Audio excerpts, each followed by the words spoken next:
আমরা দেখছি মুসলিম বাজার ব্যবসায়ী নেতা এবং বিএনপির যে প্রোগ্রামগুলো হয় সবসময় এই প্রোগ্রামগুলোতে আমরা দেখি সবসময় মাঠে ব্যাপকভাবে সে নামেন।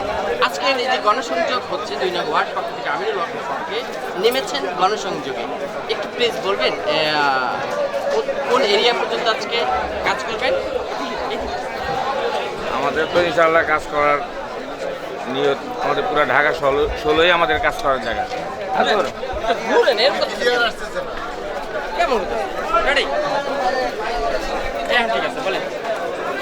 আমরা তো মূলত কাজ করি ঢাকা ১৬ আসনে। আমাদের আসলে কাজটা হচ্ছে মেইন যে মানুষের মন জয় করা। মানুষের মন জয় করতে পারলে ভোট আমরা অটোমেটিক পাবো।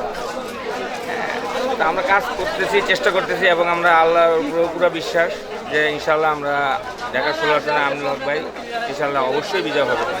আপনার মুসলিম বাজার ব্যবসায়ী সমিতির নেতা, আপনি মুসলিম বাজারের উন্নয়ন কী চান? মুসলিম বাজারের উন্নয়ন আমাদের এটা এখন চলমান, আমরা আসছি বর্তমানে এই নিয়ে আপনার নির্বাচনী প্রচারণা নিয়ে। ইনশাআল্লাহ আমাদের আমিনুল হক ভাই যখন আল্লাহ চাইলে আসবে ইনশাআল্লাহ মন্ত্রীও হবে, আমাদের এটা বিশ্বাস এবং আমরা আশাবাদীপূর্ণ যে ওনার নেতৃত্বে আমরা ইনশাআল্লাহ মুসলিম বাজার আমাদের যেটা বহুতল ভবন, যেটা রাজুক থেকে অনুমোদন করা, সেটা আমরা ইনশাআল্লাহ আমরা ওনার তত্ত্বাবধানের নেতৃত্বে আমরা ইনশাআল্লাহ এটা করতে পারবো। ধন্যবাদ।